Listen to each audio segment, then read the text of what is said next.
Hi everyone, my name is Brian Haug. I'm a double major in Marketing and Communication Studies. A goal of previous year's AS officers, and according to candidate statements this year's, are also this year's candidate's goal, is to expand the AS and by doing so increase the number of involved students that become immersed in on-campus activity. So, what do you personally plan to do to make this expansion effective, and what are your immediate tactics towards this strategy? And this question will be answered by Morgan first. Can you repeat the end of your question? Yes. So what do you personally plan to do to make this expansion effective for the AS and student immersion? And what are your immediate tactics in your long-term strategy for student involvement? I like it. I'm going to use my resources and my knowledge from being an RA and being a fourth year on campus. I think understanding what students want and answering their questions before they're asked and being part of that solution. So connecting with social media and strengthening that resource, I think utilizing a lot of the existing services and resources that we have on campus to build that stronger connection so students have a better avenue like asking for things and meeting their needs and feeling supported. Immediate action would be to directly connect with students and to ask them questions and to gauge kind of where their opinions are, because if we're going to constantly continue to do the same thing over and over, same outreach, same tactics, same methods, it's insanity essentially, because you're doing the same thing over and over expecting a different result. So I think being dynamic with the changing student population that we have and understanding what they need to be successful and then adjusting accordingly. Thank you, Brian. Josie, you will be answering the question next. Could you repeat the question, please? Yes. So a goal of previous year's AS officers is to expand the AS in terms of involving more students in on-campus activity. So what would your immediate tactics be towards student immersion in on-campus activity? Like I mentioned earlier, I'm actually a sophomore, so I know how sophomores and freshmen and juniors, like I will be next year, will respond to outreach. I think it's really, really important to highlight that a lot of the people that create programming within the associated students, a lot of people involved in outreach within the associated students are usually seniors, are usually juniors, are usually students that are outreaching to other students in the ways that juniors and seniors respond to outreach on campus. So working a lot with the VP for activities, VP for student life, VP for diversity and their oversight of the ROP offices, making sure that everyone is collaborating in our efforts to reach out to groups on campus that are typically not reached. Because it's definitely not just the president that works on things like this, it's the president in collaboration with all of the VPs, in collaboration with all of the AS offices, in collaboration with as many different outside organizations as they can in order to provide the easiest programming for students to get involved with on campus. Thank you. I want to thank you, Brian, for your question, and I want to applaud everyone for staying until past our time. So, the first thought that comes to my mind on how to get students more involved immediately and on a long-term basis is having more clubs. I mean, it takes 6 people to get together and decide, hey, we want to be a club, and with that, any club can organize any event to get more students involved within the AS, even if they're not. I mean, you don't have to be paid or to apply or to even know who I am, who we are, to be involved in the AS. We can also organize more events that, like my friend Josie said here, having 101 level sort of lessons or workshops on how the AS is run and what we do. And with that, I think we can also have more training for, I think AS training is also a good avenue to become an open venue for students of all kinds, any kind, to come and participate. That way we can have more sensitive language as a student body and more inclusive mind frames. And with that, I think, this is kind of a wild suggestion, but perhaps we need to change our AS logo, because it's intimidating to see a big, fatty blue AS thing on a poster and we say, hey, that's not really my field, that's not really where I've been, I don't even know what that is, maybe I shouldn't go.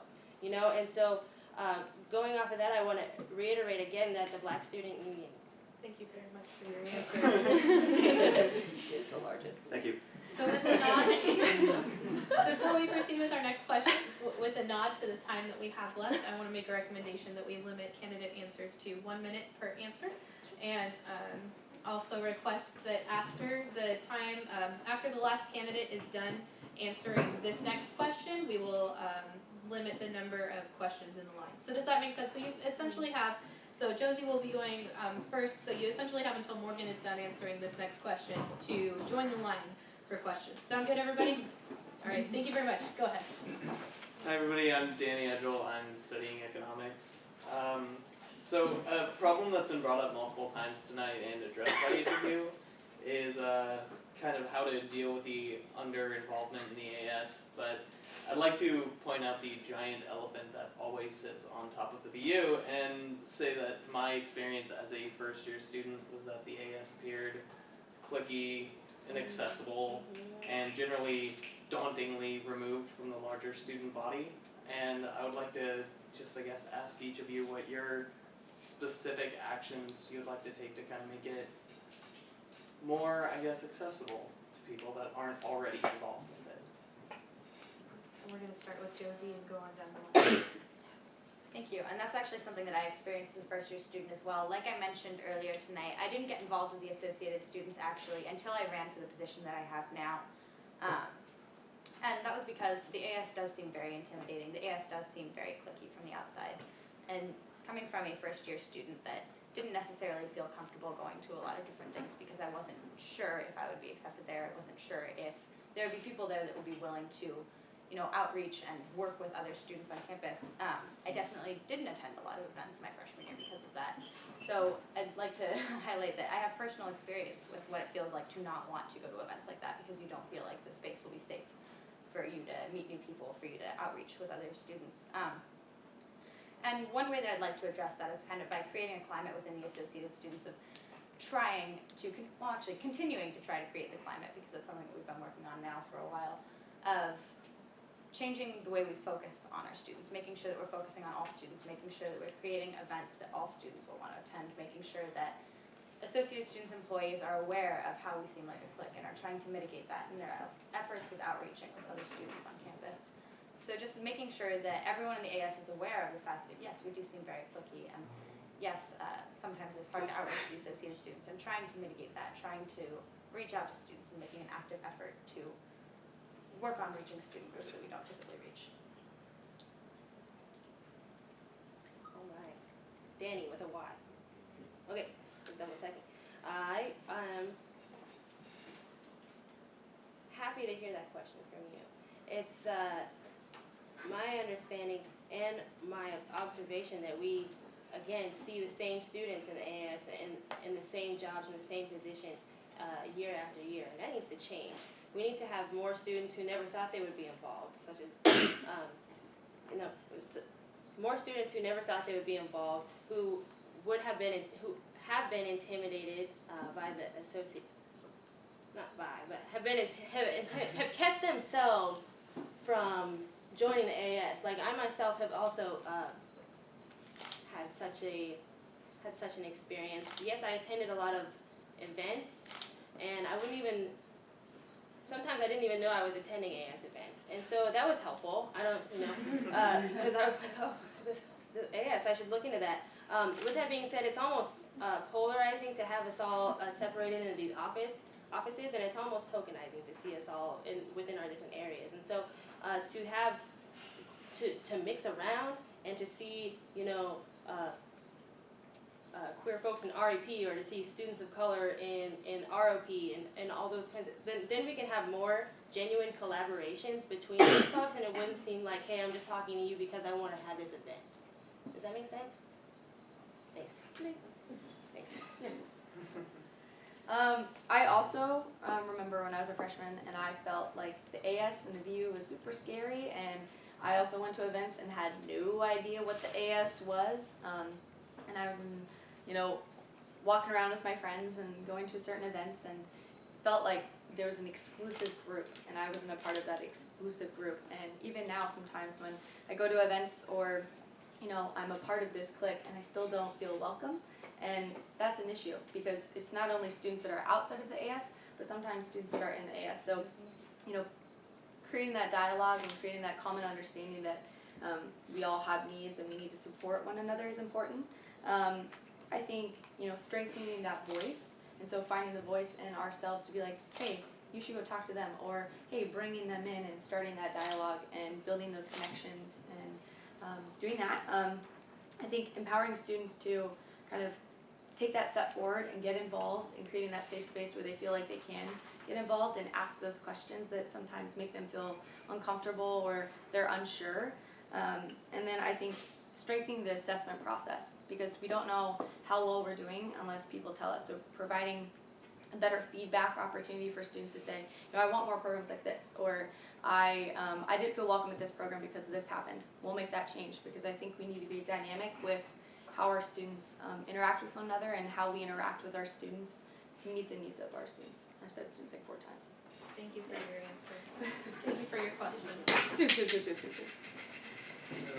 So I noticed that you've already asked a question, so I'm going to request that you go to the back of the line and give everybody else a chance first. Thank you, Patrick. I appreciate your enthusiasm and engagement. 2 thumbs up.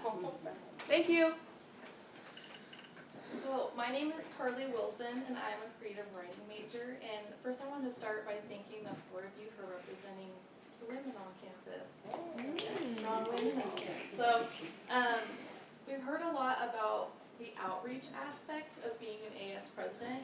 So I'm going to ask a more behind-the-scenes question. An important part of the president's job is to make the structure of the AS as efficient as possible. Do you have experience or any examples from your time here at Western in changing the structure of an organization? Thank you for your question. We're going to have Annika answer that one first. Sure, thank you. Carly with a C? C-A-R-L-E-E. Nice, okay. Carly. Okay, well, to change the structure of, I'm going to start with some of the board meetings. I know that our board meetings have gone, they're regularly 3 hours now, and I think the record for the board meeting is like 6 hours or something like that. Not this year. Not this year, but, and so, I want to ask that we all review our documents carefully before the meeting, and we keep our time to, we keep our talk times as efficient as possible, but as concise as possible. So not only are our board meetings more accessible, but our minutes are more readable. So an example of that is, a different example I'm also going to say to the BSU again, the Black Student Union, is that we change the times of our meetings so that more students can come and more students can be available. Thank you. Shall I repeat? Yes, please. Okay, so do you have experience or any examples from your time here at Western in changing the structure of an organization? Yes, I do. I love efficiency, and it's in my mission statement.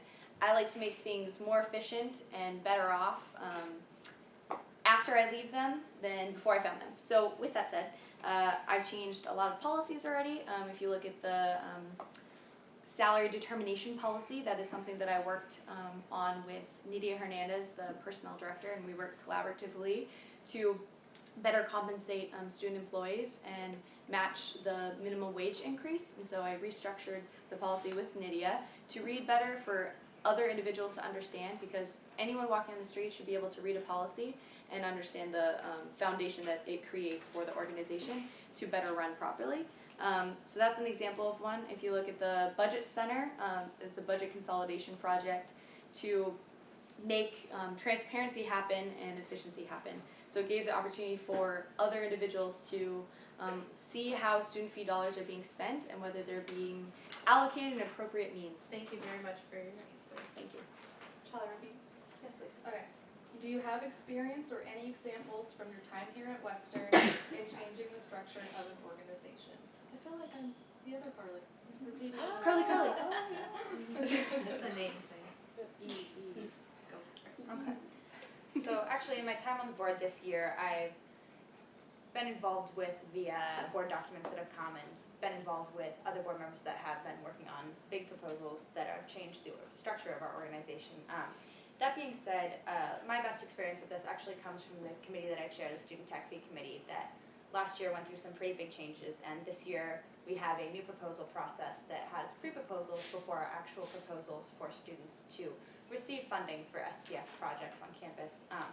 And that was actually something where I had to create the new calendar for that proposal process and had to create the way that students would navigate that system and the way that other departments would navigate that system. So basically creating the way that people interact with the Student Tech Fee Committee this year was something that I worked on. Thanks for representing Western. Thank you. Thank you for your question. So I'm Alex, I'm an English literature major, and my question, I go back to it.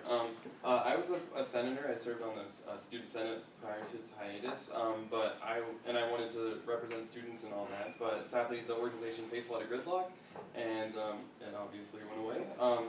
And so I was wondering, I've heard a lot of a theme of accessibility from all the candidates here, and I was wondering what better way to hear students than town hall style meetings, and do you believe that semi-regular and publicized meetings would draw on students so they could voice their concerns to the AS, possibly board members directly? Thank you for your question. That one's going to be answered by Morgan first. Yes, I think it should be. If you have more students involved and you create a better avenue for them to